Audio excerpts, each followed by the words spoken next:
Hey, what's up guys? Back to do some wine tasting. Today I'm going to be tasting through some Left Bank Bordeaux Reds. I'm so excited about that. I haven't tried some Bordeaux in a little while. Break down a little bit of information before I jump in. These are all Left Bank wines. And so Left Bank refers to which side of the Gironde River the wines are coming from. So I printed out this map. And if you see here, which is a little bit difficult, but this is the river flowing through in the Bordeaux region, and then right bank being kind of this northeast side, and then west and south below the river is considered left bank. And so what I'm going to be tasting today is in the Medoc region, which is this red section here. And so there's several sub-appellations within the Medoc region, and we can check them out and see if we can pick up any differences. So first I've got Chateau Le Roc de Baye, 2018 Medoc Cru Bourgeois. Check it out. All right, let's get this baby opened up. I haven't had Bordeaux wines in a while. These are all kind of current releases that I picked up at my wine shop K&L. K&L, if you're not familiar, is a wine shop in the Bay Area here, San Francisco, Bay Area in Southern California, San Francisco, Redwood City, and down in Southern California, in LA, Hollywood, I think. They have some of the best Bordeaux selection in the country for any retail shop. They have expert Bordeaux folks. The owner and his family are Bordeaux experts. Their salespeople are Bordeaux experts. So it's really, really cool to shop there and get advice to try wines. So see if I can get some info here. 14 alcohol, 50% Cab, 50% Merlot.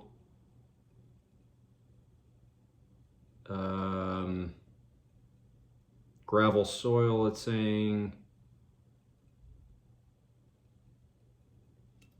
That's about it. Imported by Premier Wine Company, which is 3 out of the 4 that I have today. So I'll check out this import business as well and see kind of like what kind of style they like to do. First thing to know about Bordeaux when you're drinking reds, especially compared to California wines, any wines in general, but typically they're just going to need some more time to open up and have the aromatics and the flavors develop.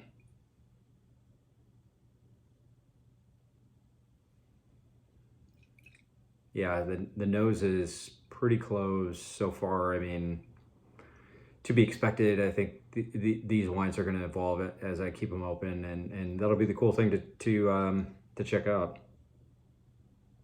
Kind of circle back. Interesting thing too is that it is like a 50-50 blend. Merlot tends to be a lower, in my experience, lower acidity wine, and Cab Sauv, depending on how kind of ripe the fruit is, can have some good acidity, but sometimes it doesn't. More tannin structure on the Cab than the Merlot typically. Yeah, it's still pretty tight. I'm getting just some dark fruit flavors on the aromatics, but this definitely needs to open up more.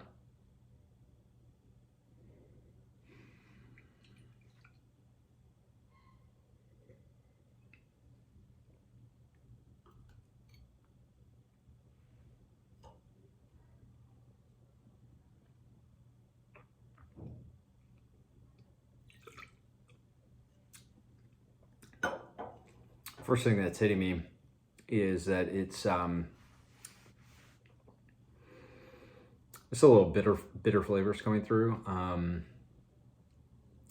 Light taste it's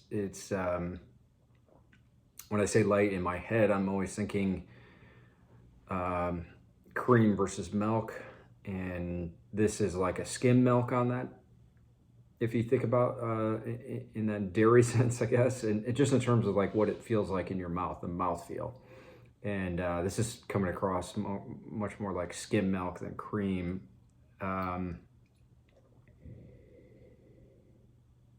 Which makes you think that they're using more neutral barrel oak to age this, not new barrels, or if they're using new barrels, and it's a lighter percentage.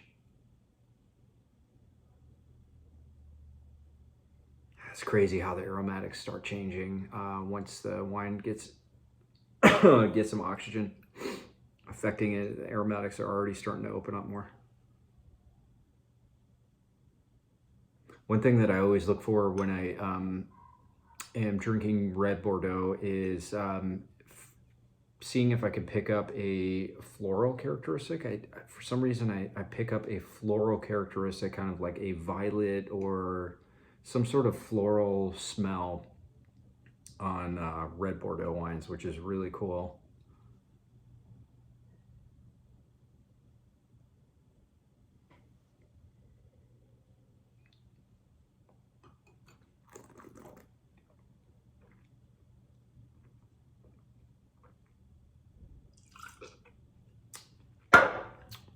All four of these wines were under 25 or under 30 bucks, so they're all really good values. You know, if we're finding something good, it'd be a good quality price ratio. Bordeaux is known for their high-end wines, and a lot of the high-end wines are coming from this Medoc region here, these left banks. So like if you ever hear like a first growth wine, a lot of those are coming from this Medoc region. But in sub appellations like Saint Pauillac, maybe Saint Estèphe, maybe Saint Julien, I'm drinking kind of the rest of the appellations where we can find some value, because a lot of times like a wine from Pauillac is going to get up into the, 75 to 100 plus, just depending on the pedigree. The other thing to know about the classification system for the first, second, third gross is that the last time the first gross were even evaluated was, or a change was made, I think was in the 60s, 70s, or 80s. And that was when Rothschild's wine, Lafite Rothschild, I think, if I remember correctly, got into the first growth classification. Otherwise, these classifications are super old. The owners can do probably all sorts of stuff now. There's no reevaluation of that first growth classification on a regular cadence. So it's a lot of tradition and not necessarily what kind of qualities that you'd be looking for in a wine, actually. I mean, just depending on your style. It's name recognition. It's like a lot of other products. It's like name recognition, scarcity in the marketplace, all sorts of stuff that drives the price. Yeah, the nose is starting to open up a lot more, and I'm liking that. The taste profile is still kind of staying the same. Maybe this will improve a little bit kind of as we go here, but a little bit kind of lighter style. 50% Cab, 50% Merlot, a little bit lighter, just like treatment, I guess, in the wine, and that would make sense for a value wine just in general. They're not going to be using like new oak barrels for 100% of the wine, and they're maybe not even necessarily taking the best grapes for this wine. And this could be, I'm not familiar with Chateau La Roque de Baye, they might have like a higher tier wine, you know, that goes for 40, 50, 60, whatever, you know, like if you consider, like if you compare Mondavi's wines, you know, like if you loop in Opus 1 into that mix, that's however many hundreds of dollars now, down to kind of their Central Valley wines. I think they still own Woodbridge, but like if you see a Woodbridge wine at the grocery store, I think that's probably like, but I don't know, $10 less. So, you know, this wine could be their entry level wine, and they might have higher end stuff that they're putting their best grapes into. Started to get kind of that the aromatic that pops for me now is just like a recognizable thing. Is kind of that graphite or that lead pencil for the cab. I got that on the last time. And that's the neat thing, is that these things change. Like when I first opened it, it wasn't smelling like much of anything, and now I'm starting to pick stuff up.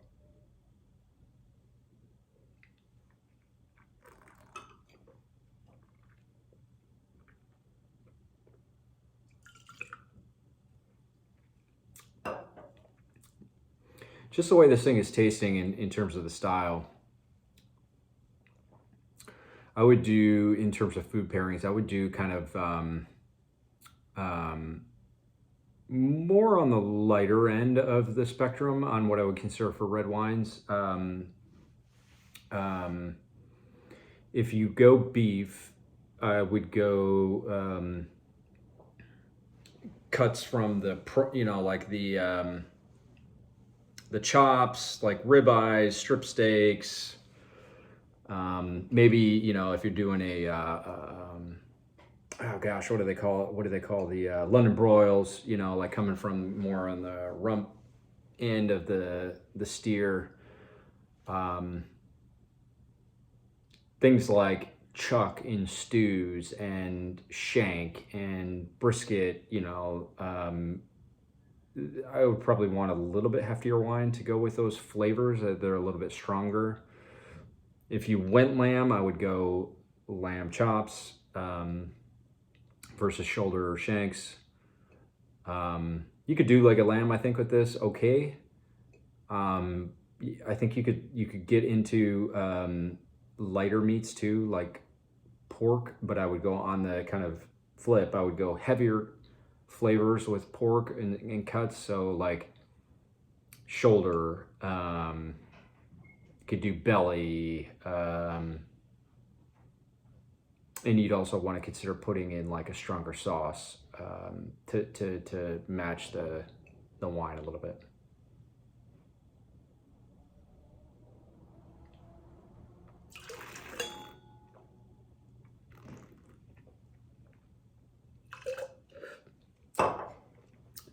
Acidity on that wine, there's some decent acidity. So that would be nice with food. Always thinking acidity with red wines, because if you're going to be eating with food, with fat of that meat, you want some acidity in your red wine to balance that out. Think of a salad dressing. You're not just dumping oil onto your salad. You're going to put some vinegar in there to kind of balance that flavor out. Cool, let's keep moving. All right, next up, so we're kind of, the way I set this up is that I'm moving down from the coast here in. So we first tasted the Medoc, which is kind of, you know, the entire region, but noted at least in this top area, so I'm not sure exactly where it's coming from. And then as we go down, next one is going to be Leestrack Medoc, which is further down, and this is the Chateau Bellevue Lafont 2015. So we're going down and in from the coast. Let's pop this open. So, you know, a couple more years of bottle age and see how that's showing. So yeah, we're getting, you know, 5.5 years in from when this was harvested. Be pretty cool to check out. Hopefully it's be showing pretty well. A lot of times red wines will go that 5 to 10 years, no problem, you know, just obviously depending on how it's made, but I would say average, like a red wine will go that long, easy. Oh man, I opened this up a little weird, glad the cork's still intact.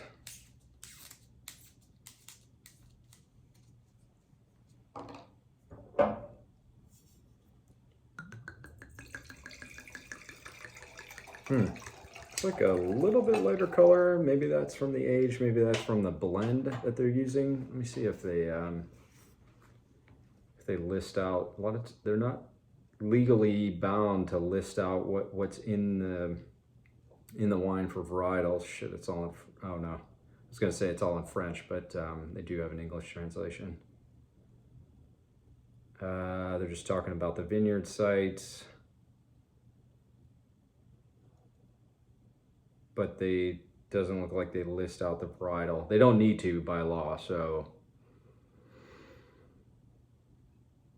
yeah, well, let's give it a whirl. A little bit lighter color.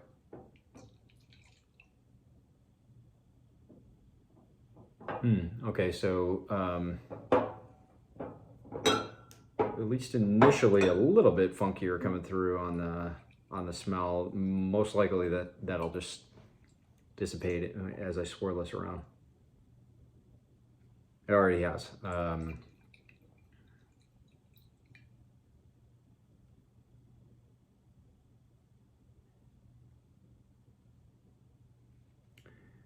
This is definitely a different blend of either percentages or varietals. You know, they could throw, there's a certain amount of varietals that they can use. I'm sure you're familiar with all of them, but this seems like less Cab Sauv and maybe Cab Franc. I don't know if they're growing anything else out that way and blending it in, but like Malbec or Petit Verdot. I don't think anybody's doing Carmenere really, or I never hear about Carmenere coming out of Bordeaux anymore, but I think they're allowed to use it.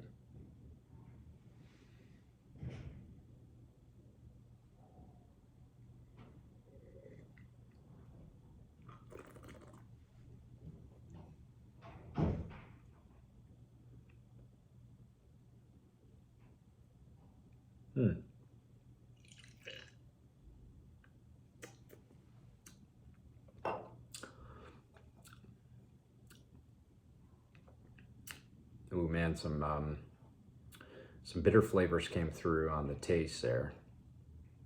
I was about to say nice acidity, but then like I got a rush of like bitter flavor coming through. Another lighter style, I would say, not super tannic at all. Much better food. I mean, Bordeaux reds are much better food wines than California, from Napa at least, where they make them in a style that to me are better just like as a cocktail alone.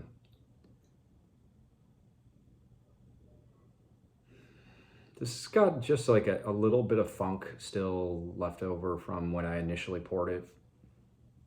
I don't know if like some funkiness got in, you know, while it aged in the bottle, you know, just like got in through the cork. It just has a little funk here, which is fine. I mean, a certain amount of that is kind of interesting and cool, but it's not like a Brettanomyces smell. It's just kind of like a funk. Brettanomyces, it took me forever to figure out like how to smell that and pick that up in a wine, but actually what, it's a yeast or bacteria, I always forget, but like it's a negative aspect of wine if it gets into the wine. And the way I picked it up is I started tasting through some ciders, some hard ciders from Spain, and they seem to all have it. And I was talking to a few folks, and they said that once that Brettanomyces gets into the cellar where they're making the alcohol, it's like impossible to get out. If you ever had a sour beer before, it's probably Brettanomyces as the as the thing that's giving it that flavor.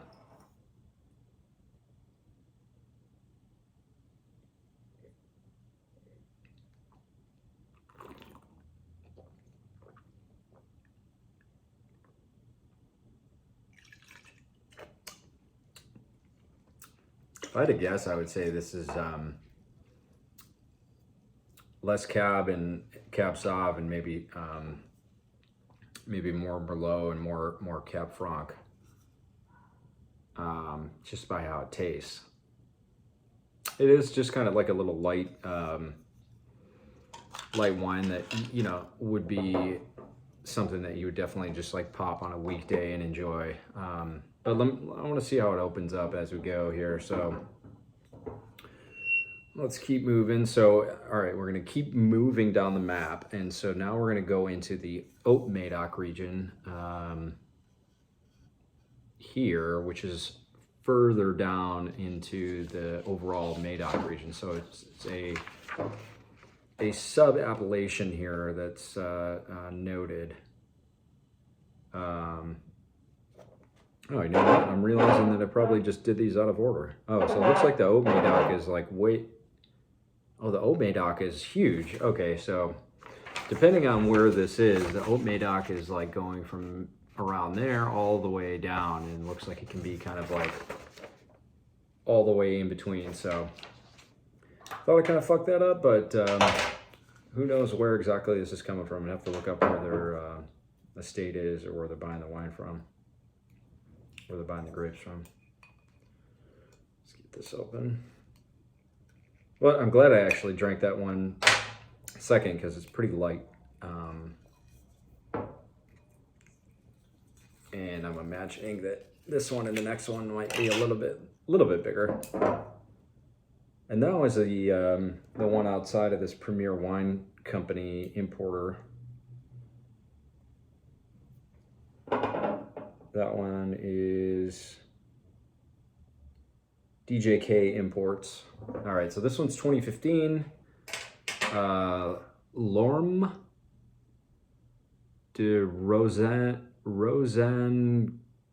Gassi. Fuck, man, my French is shit. Okay, it's easier to read here. L'Orme de Rosanne Gassi. No, Gassier, maybe. Gassier. Sorry, guys, I don't know how to pronounce anything in French anymore. But here's the label. Check it out. So 2015. So yep, another one with a couple of years of bottle age on them. And these are, you know, what I would probably guess are just all current releases, you know, like what they have, unless K&L just like went out and bought some back vintages for 2015. I have no idea what the vintage profiles are in Bordeaux. I don't keep track of that shit anymore. I just don't care, really. I don't spend a ton on Bordeaux wine, and when I buy them, I think they're really like dependent on how the producer treats the wine and grows the grapes, you know. It's about to pour in the spit bucket. Man, long week. Oh yeah, this is definitely darker. All right. Check this out. Oh yeah, definitely darker. This has got to have way more Cab Sauv. 14.5 alcohol in the back. This is like way darker. It's got to be way more Cab Sauv. I think this is going to be a pretty nose, just judging. It's pretty close, you know, like first opening up, but I think this one's got some potential.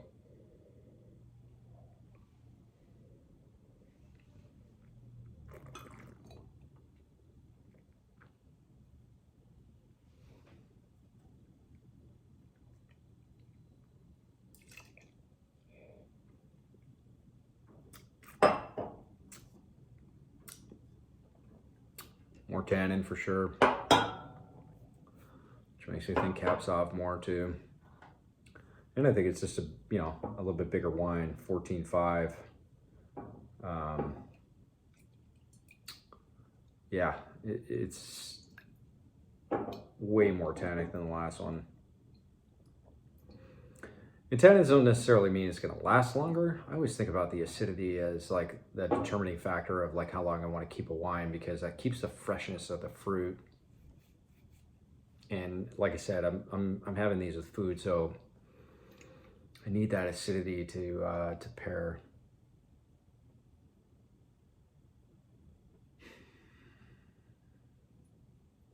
Still pretty close nose.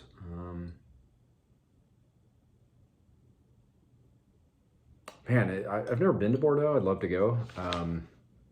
It's such a huge place. I mean, like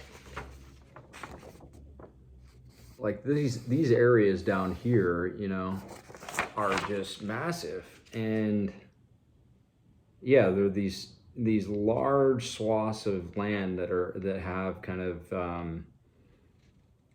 like kind of these general classifications where there's a ton of value out there if you can find some hidden gems. Entre de Mer is the is this large green area here. You don't hear about a lot of high-end stuff coming out of there, but you know, you can find some hidden gems for sure. For sure. And then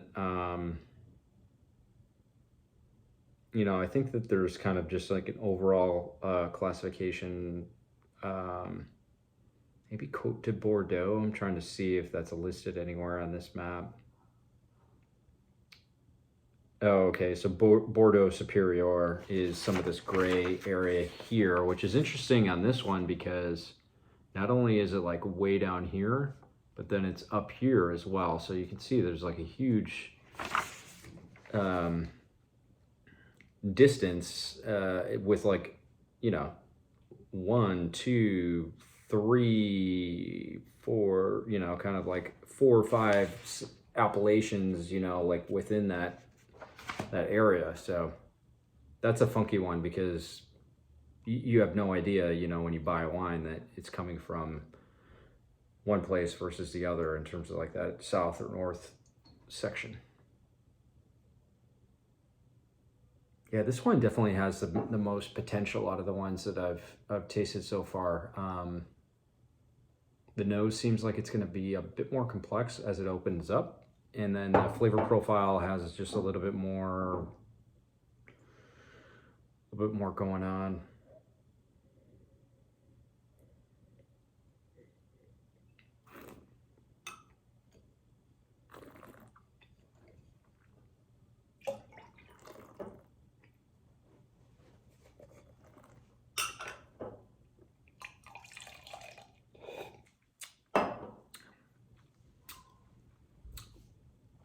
Man, I'd say though, like a theme throughout these value wines is that they just have like a bitter aftertaste, and that could be what I was talking about before, where it's like, you know, this might be this this house's entry level wine, like I was talking about with the Mondavi stuff, where it's like, you know, you could go from $10 a bottle to a couple $100 a bottle on their high end. And so this might be entry level wine for them.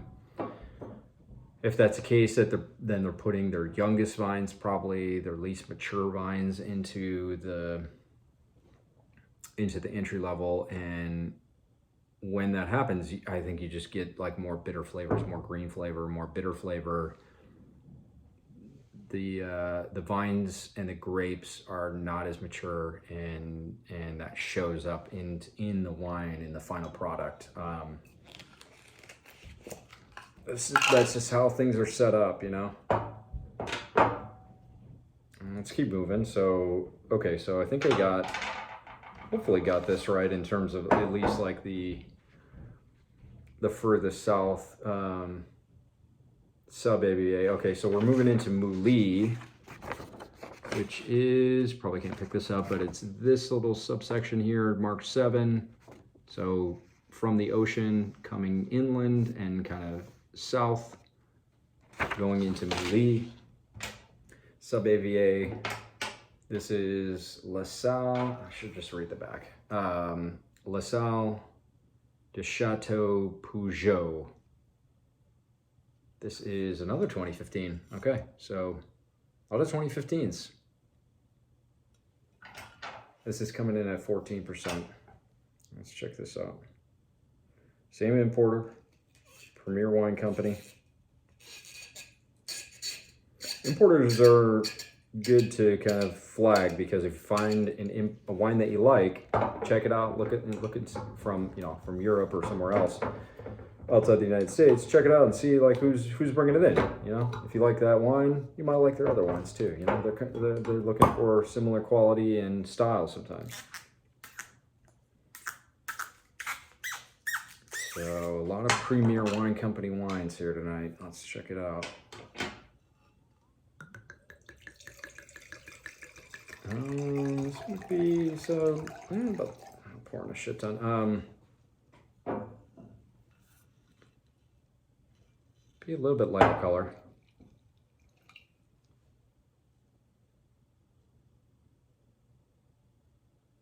Ooh, I like that nose. Just immediately kind of coming through with some more complexity. Cool. Love trying all the differences, like 4 wines, 4 different blends, probably. Some different styles, some different aromatics, some different flavor profile. Ooh, I think this one's going to be pretty good too as it opens up.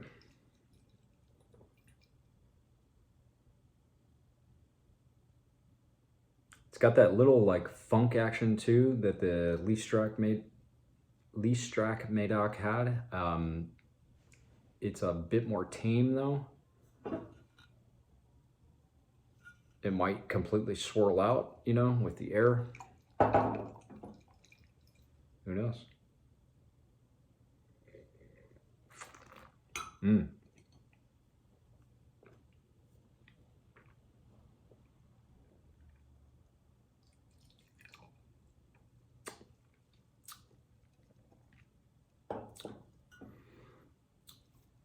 Man, that's a toss-up between the last two on my favorite so far then. Out of this 4. This is well made. I'm not getting, so first thing, I'm not getting that bitter flavor in the aftertaste, which is like, now I'm finding out is like a primo characteristic of these kind of budget buy wines. 2015, same amount of bottle age as kind of the last 3.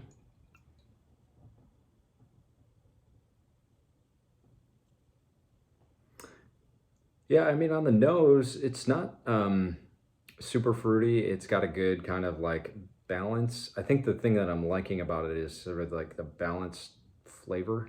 It's a little bit less alcohol than the last one. The aromatics are kind of a blend of fruit and earth and a little funk, I guess. The taste profile is not giving me a bitter aftertaste, which is good. The tannins are, I would say medium low for these types of varietals. And the oak treatment isn't overpowering by any means. I would guess, again, that they're using neutral barrels for a lot of this stuff, or a high percentage of the wine.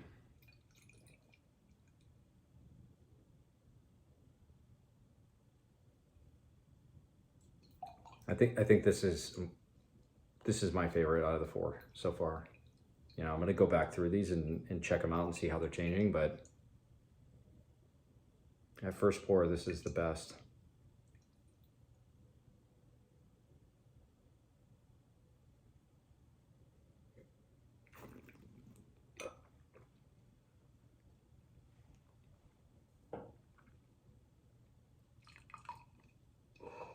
I'm getting the acidity, and that's one of the reasons why I wanted to taste it again. Acidity's there. Man, I really want to know what's in the blend of these,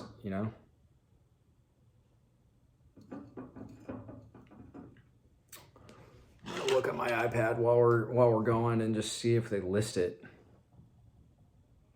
I wouldn't be surprised if it's only Cab Sauv and Merlot, but in different proportions. But this is definitely a lot more balanced approach. And also wouldn't be surprised if there's some Cab Franc or something else in there too. Okay, so let's see here. I'm gonna check the K&L site, see if they have anything.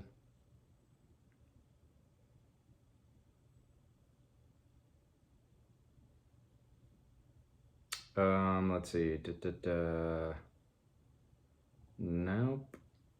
Not on the varietals.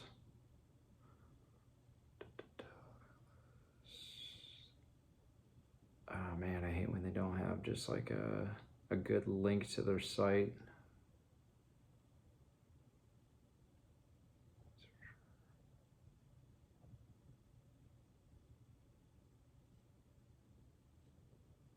I don't want to try reading the French site. Shoot, I thought there might just like, I thought there might have like the Chateau website pop up here on a Google search, but it definitely doesn't. Man, wine.com has this for way more than what did I pay for this? I paid $20 for this. Oh, wine.com just says estimated value. I don't have it in stock. Okay, so on wine.com though, it is giving a little bit more details. It's saying the majority of the vines are Cab Sauv and Merlot with some Cab Franc and Petit Verdot account for 10% total. Now, that doesn't necessarily mean that this blend is that that split, just the way that they're writing it, but whatever they got going on in this wine, it's the best out of the four.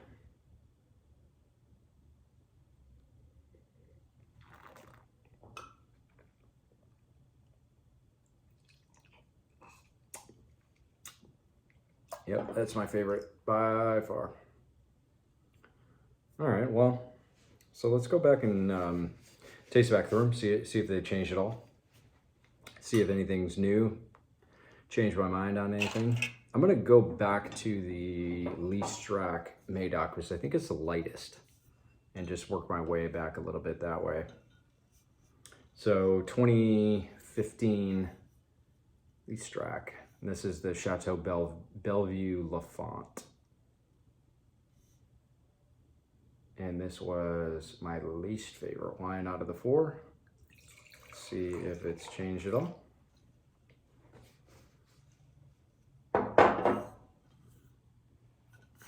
So you can see, so Bellevue Lafont, Chateau Bellevue Lafont. I have probably the coolest back label that all of them had. A little photo here of maybe the chateau and sort of the winemaking process, some of the vines.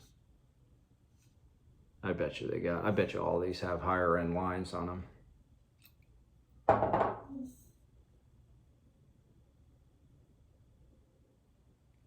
Funk is still there. Kind of wet, you know, it's that wet basement smell. I don't know. I don't think the wine's not cooked. But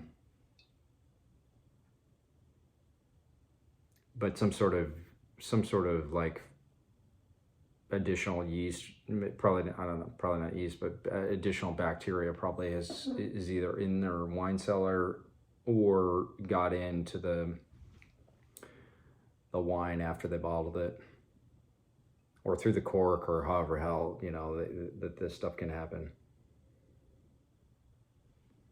It's like fucking COVID, you know, you got to protect yourself from picking up all these viruses, people. It's the same thing with wines, is that sometimes the cork can give you bacteria, in the wine, a flaw in the cork or the seal can allow bacteria and stuff to get in, or fungus. or it just could be in their cellar. But it's definitely got a little wet basement action.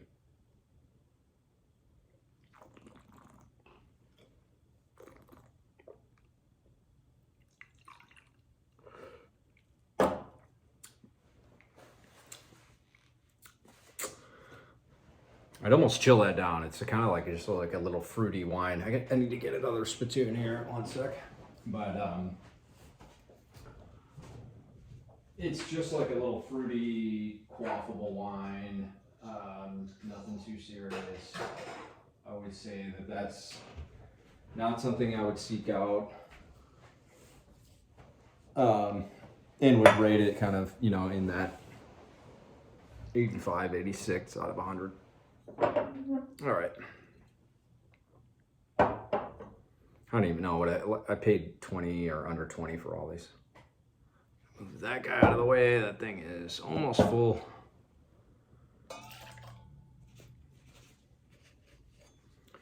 Okay, so back to La Roque Dubai. And give this another go. So this is the 2018, I think. So 2018 Medoc Cru Bourgeois. I will need to look up what that means. Cru Bourgeois, I don't know. I don't know. So let's check this out, see if I can find anything a little better here. La Roque Dubai. In 2018, let's see what we got.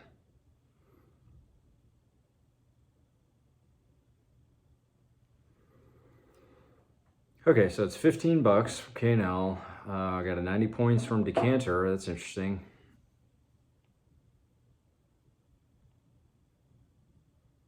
Looks like a big thumbs up from the owner, Clyde, on this one.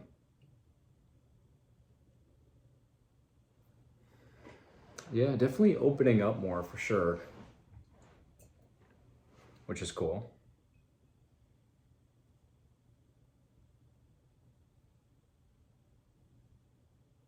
I'd say the Cab Sauv is dominating though, in the aromatics and at least in the flavor profile before.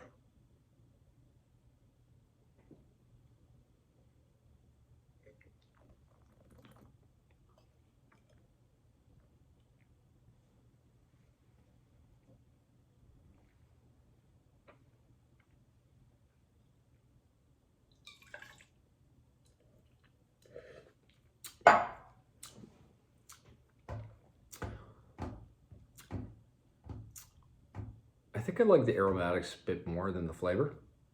I still have just like a little like bitterness coming through.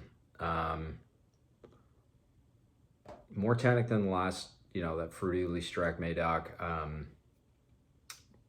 Just a little bitter coming through on the finish. I put this more in the 87 range in terms of if I were going to score it. 87. 15 bucks. It's a good wine for 15 bucks. We drink that all day, every day on a weekday. I would be okay serving it to guests during the week. If it were a special occasion, I'd probably go for something a little bit different. But for 15 bucks, cool wine.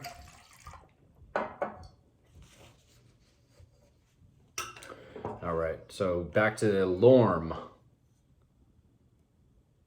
Lorme de Rosanne Gassier. And this one's Hope Medoc. Down here, 2015.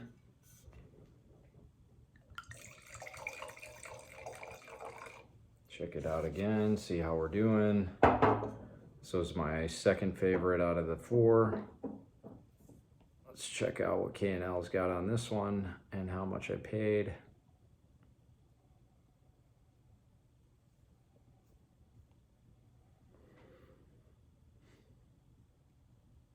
So 20 bucks. Says it's the second wine, so kind of what I was talking about earlier in terms of like having these higher end wines. Not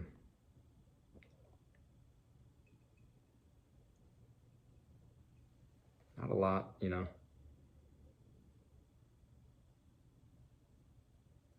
There's something just a little bit more complex about the nose on the aromatics on this than the last one, and definitely the one from Lee Strack Medoc. That it's just a little bit more complex that I like. Dark fruit.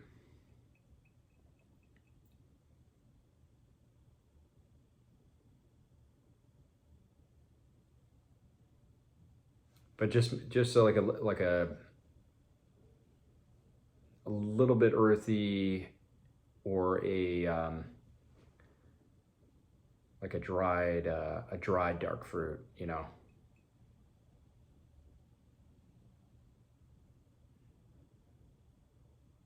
I just enjoy the aromatics a little bit more on this one than the last one.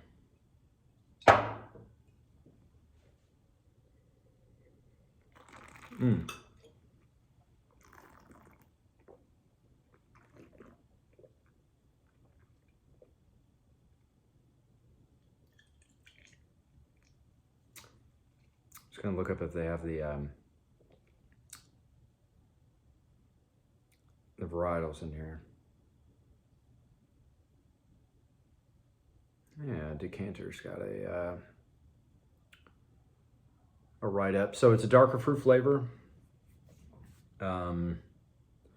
If you like California or Sonoma cabs or California wines, this would be a pretty good kind of like transition if you want to start checking out Bordeaux. Versus like a different style that's different flavor profile. This is a little bit more like more fruit, more alcohol, kind of darker fruit flavor that tastes really good. Just trying to do two things at once here. I just wish I had more info on the varietals, because then I'm not just, you know, finger to the wind here.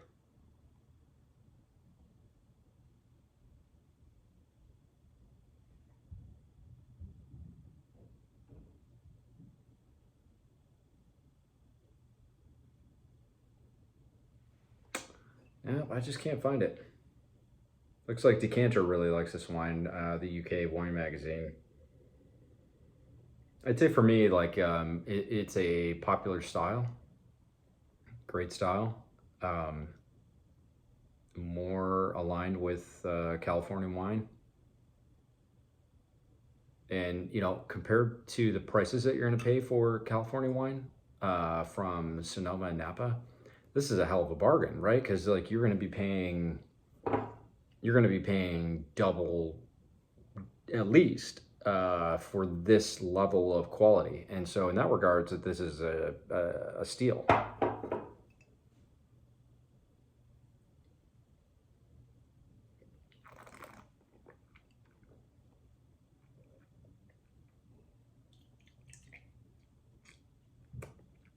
It's a nice wine.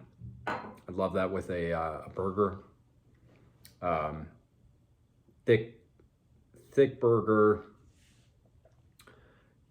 grilled, rare. That would be, oh man, I'm getting hungry right now just thinking about that, with the some fries, like some homemade fries or some oven fries on the side. It'd be delicious. You could definitely go steaks with this, no problem. Ribeye would be really good. Strip would be really nice as well on the grill.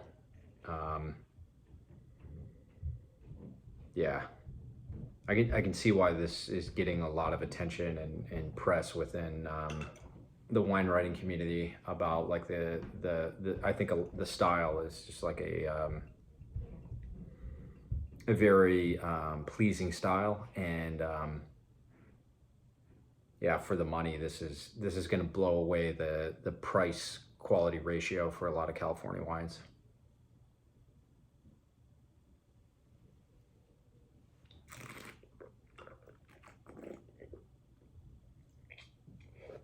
very well done. I'd go on this. I'd probably go. I'm teetering between a 92 and a 93 on this. Hell of a steal.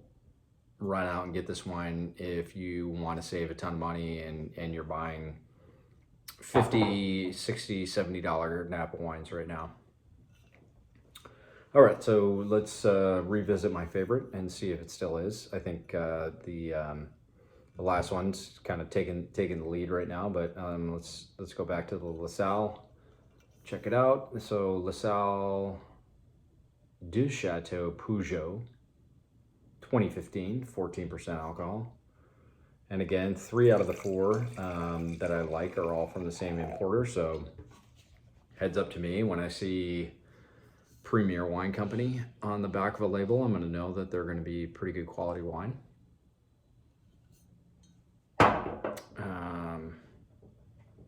Let's see if I can find anything here.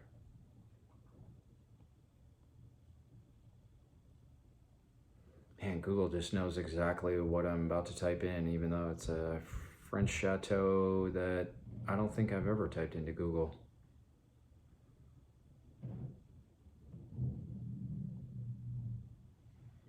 $20. Second label of Chateau Peugeot. Yeah, there's something about the nose and the aromatic that I just prefer. Personal preference.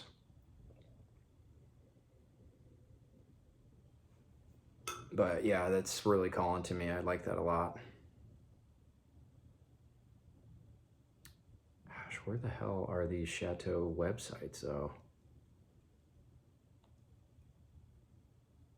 Is Google cutting out French websites? Could be.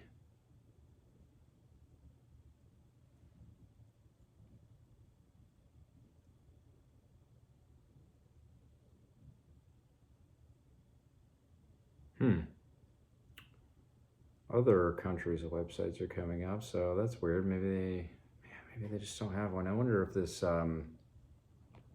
importer has one. Sometimes they do.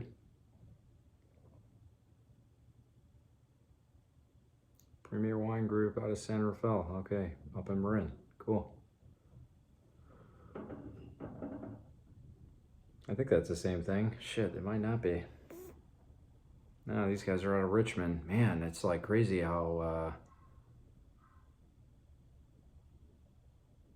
close, how similar yet different these company names are. It doesn't look like they have a website.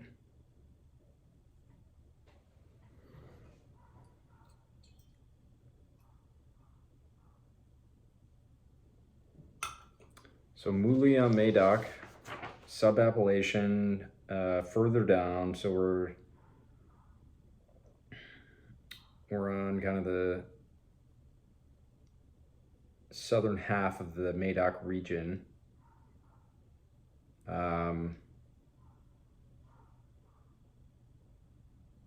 Yeah, it'd be cool to go check it out. I have no clue what the vineyard sites look like in that area, in that Medoc region. Like I said, I know the first growth, the high-end stuff, the historical stuff comes in those other appellations, those other sub-appellations. But there's a lot of vineyards out there. It'd be cool to go check these out. This wine just makes me think a little bit more too. I'm trying to piece the puzzle together almost on like what this is telling me here. I think again, it's just what I mentioned earlier. It's just like a little bit more balance of a flavor profile in the aromatics. It's not kind of like the one but awesome note coming from the Lorme. It's a little bit more balanced approach in the aromatics and the flavor, which I like.